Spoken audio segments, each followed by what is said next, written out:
Pode-se aprender liderança através de livros, por exemplo? Meu nome é Evandro Nogueira Borges, você está no Momento Crescimento. Eu vou começar agora um projeto novo na empresa de um cliente, que eu já venho prestando consultoria para ele desde 2022, então já tem 2 anos, e agora eles me pediram para eu desenvolver um trabalho com as lideranças, que são 11 pessoas. Desde o diretor, gestores, líder de áreas. E aí eu sempre fico com essa pergunta: é possível a gente desenvolver habilidades de liderança, né, através de livros, palestras, ou não? Na minha experiência, assim, né, 30 anos trabalhando com pessoas, eu posso dizer que é possível, mas o ideal é que a gente comece a capturar o tema das lideranças desde o ambiente da família de cada um que hoje ocupa um papel de liderança, no caso da empresa desse cliente meu. E a pessoa pode perguntar assim: mas Evandro, o que tem a ver o ambiente da família com o ambiente da empresa? Os primeiros professores de liderança que normalmente nós temos são os pais e as mães. É em casa que a gente aprende sobre liderança, sobre exigência, o que é certo, o que é errado, né? Tanto na fala do pai ou na fala da mãe.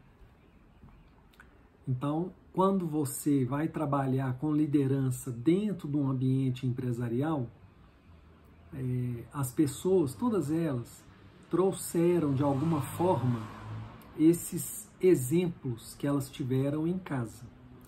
Então isso ensina muito mais, porque fica ali impregnado na gente, como se fosse uma tatuagem, né, na mente, no coração, porque às vezes as pessoas vieram de um ambiente mais tosco, né, o pai muito às vezes bravo, ou a mãe, ou às vezes não, né, muito modesto na forma, né, de tratar os filhos, às vezes exigindo pouco. E aí tudo isso que a gente aprendeu na família, a gente traz para o ambiente empresarial. E aí soma-se a essa bagagem em casa, soma-se o conhecimento teórico, que vem através dos livros, das palestras, das aulas.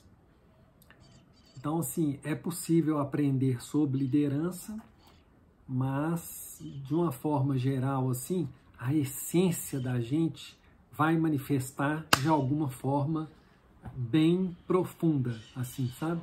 Tem um pernilongo aqui me amolando. Bom, então, gente, você que está aí, né, à frente da sua empresa, você que é diretor, né, um empresário, uma empresária, quando você tiver as voltas aí desse tema, liderança, é importante você entender um pouquinho da história de vida das pessoas com as quais você está trabalhando. Como que era o pai dela, como que era a mãe, né? Ou às vezes foi criado por uma outra pessoa, às vezes foi órfão, né, de pai e mãe, mas alguém criou, né? Alguém de alguma maneira cuidou, um avô, uma avó, um tio, uma tia, né? Então, assim, é muito importante, gente, que vocês conversem, façam uma escuta, né, mais profunda das pessoas com as quais você trabalha, que aí você vai entender mais, né, e com mais entender realmente assim o terreno aonde você vai jogar as sementes para falar de liderança, né, de chefia, de coordenação, de gestão. E aí nessa empresa desse cliente, até sugestão de um dos gestores, a gente vai começar a trabalhar a liderança através desse livro, né, que é o Monge Executivo. Eu acho que um livro como esse aqui, que ele escolheu, e que eu achei a ideia dele muito interessante, acolhi a ideia dele e a gente vai começar a trabalhar de uma maneira mais lúdica. Porque a vantagem, né, da literatura, dos filmes, dos desenhos. Aí você trabalhar, às vezes, um assunto sério, só que de uma maneira mais leve, né? E, comitantemente a esse trabalho do grupo, eu vou estar fazendo a mentoria individual desses 11 gestores, coordenadores, supervisores, diretor da empresa. Então, são 2 trabalhos. Um trabalho de grupo, né? E o outro, o trabalho individual. No trabalho individual, as pessoas têm a oportunidade de trazer questões mais profundas, mais complexas, e é diferente de você levar, às vezes, uma questão dessa para um trabalho de grupo que está começando. Pode ser que mais para frente o grupo vai amadurecendo e as pessoas vão tendo liberdade e maturidade para lidar com questões mais complexas, individuais, inclusive, dentro do grupo. Mas aí eu gosto de trabalhar, né, o grupo e trabalhar os indivíduos, porque uma empresa, ela é o CPF, não é o CNPJ. É esse somatório dos CPFs que fazem com que a empresa brilhe ou não. Então, a sugestão que eu dou sempre para os empresários, para as pessoas, para os alunos, né, que estão me ouvindo aqui nas minhas redes, né, no Instagram, no meu canal no YouTube, no LinkedIn, é você aprimorar a escuta, né? Lembrando aí do Rubem Alves, né? Que o Rubem Alves falava do déficit de ensinagem, né? De uma maneira geral, fala-se do déficit de aprendizagem. Então, da mesma maneira que na escola fala do déficit de aprendizagem, ninguém fala da ensinagem, né, do professor, do déficit do professor de não saber ensinar. Da mesma maneira, dentro das famílias, culpabiliza-se muitos filhos em detrimento, às vezes, de olhar para o pai e para a mãe e falar, opa, tem algo aí que é do pai e da mãe, que de repente não estão sabendo, né, exercer a maternidade e a paternidade de uma maneira bacana. E a mesma coisa acontece dentro das empresas, com os gestores, diretores, que às vezes falam, o colaborador é isso e aquilo, né? Fala do corpo do colaborador, mas na maioria das vezes a questão está na direção, que é a mente, que é a cabeça. Então, a mesma coisa que acontece na família, acontece na escola, acontece na empresa. Só os nomes que são diferentes, né? Então, é muito importante, né, a gente se apropriar aí desse conhecimento, né, dessa fala, né, do Rubem Alves, que foi brilhante, quando ele falou desse déficit de ensinagem.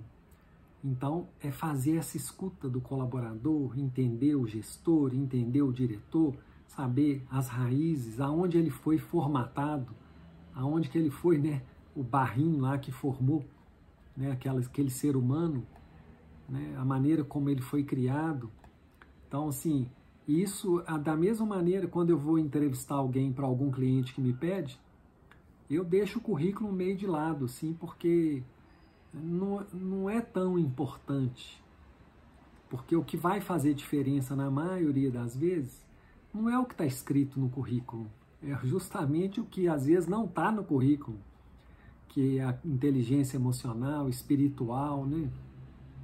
Capacidade de comunicação, de empatia, se o sujeito é arrogante, se é assim, se é assado.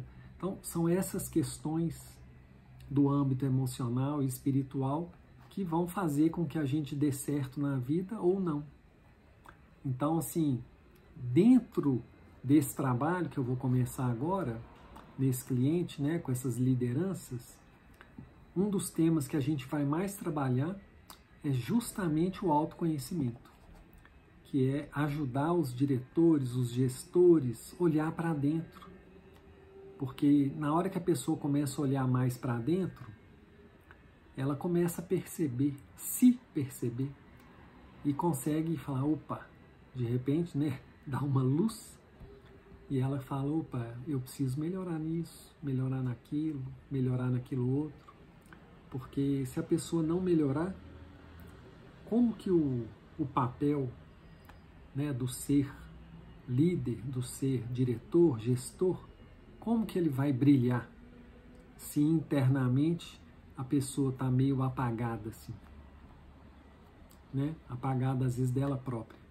Então, só para poder a gente finalizar e ficar claro, assim, vai trabalhar o tema liderança, se apropria aí de alguma ferramenta lúdica, um filme, um livro, uma biografia, e mais incentiva o mergulho, né, no autoconhecimento, e escuta mais, entende mais, assim, da onde que essas pessoas vieram, que aí vai te ajudar a ajudá-las nessa questão do tema da liderança, tá certo?